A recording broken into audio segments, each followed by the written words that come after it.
Magluluto ako ng ginataang gabi with susa and tilapia.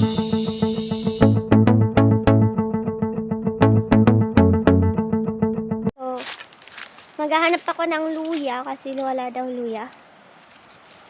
Maghahanap ako dito sa tinanim nila dito sa bakuran. Naubos kasi yung kinuha ni kuya eh.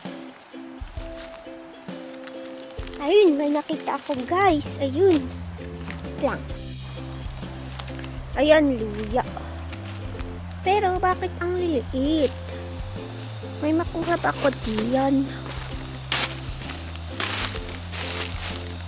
Oh, ayun, meron. Ito yung dahon ng luya eh. So, kukuha ko ng gagamitin ko lang na magluto. Oh my gosh, may kakagat.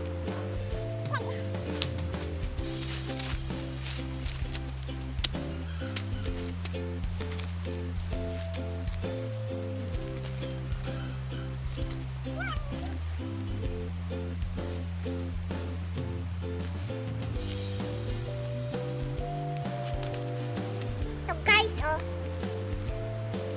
Yan. Okay na to. Pangsahog lang naman. Panggisa lang naman guys, kaya okay. Dadagdagan ko naman yun sa taas eh. Ito yung native na luya, kaya maliliit. Meron yung malalaki. Native yung tinanim nila dito. Ngayon naman guys, nakukuha ko ng gabi para ihalo doon sa lulutuin kong susa at tilapia.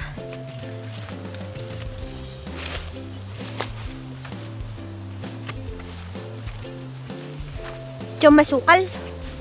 Saan ba yung gabi? Sabi ni ate dito eh. Gabi. Ay, ayun. Nakita ko na sa baba yung gabi. Ayun oh. Mga dahon niya. Ang daming manggang nahulog dito. Mga sira na, nahulog yung mga mangga. Sayang. Ang taas kasi, kaya hindi ko maakyat. Manguha ko ng gabi. Samahan niyo ako guys. Ayun. Pag may tinanim, may makukuha. Siyempre. Pero siyempre, hindi ako nagtanim no. Sila mama. Ayun sa baba kaso saan ako dadaan? Ay, dito. Kaso maputik. Ayan. Ayun. Dito pala ang daanan.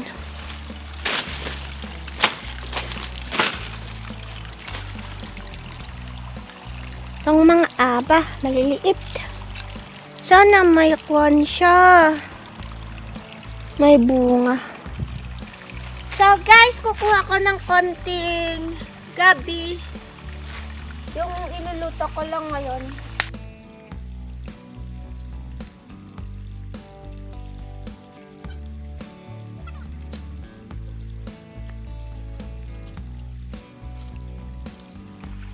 Ayan na guys. Walang bunga.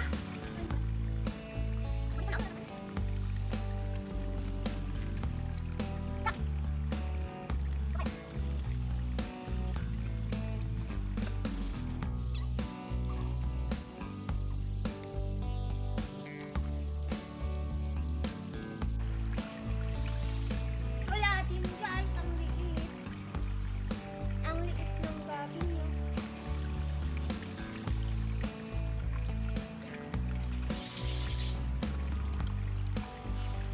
Pangalawa.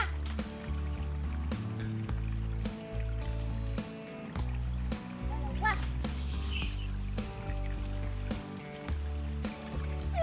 Maliit pa rin.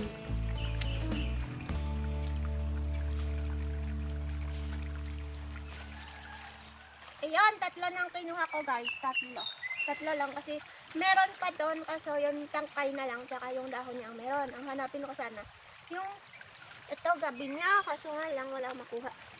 Maliliit. Tada! Uwi na tayo. May nakuha na ako. Kaso, konti talaga yung laman niya. Pagtyagaan na. Basta may maulam.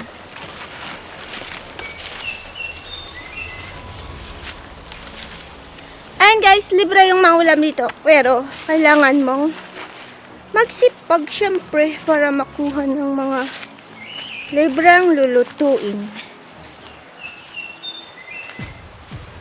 Kaya, it's time to cook na!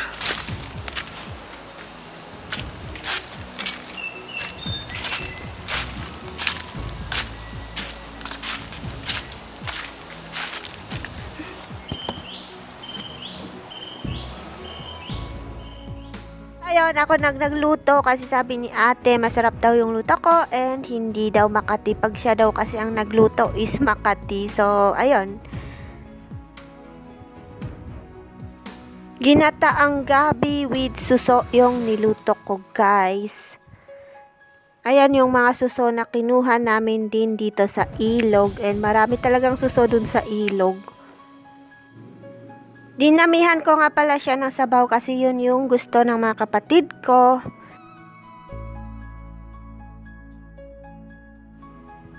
And it's done na, guys. Ito na yung kinalabasan ng niluto ko. Hanggang dito na lang, guys. And thank you so much for watching.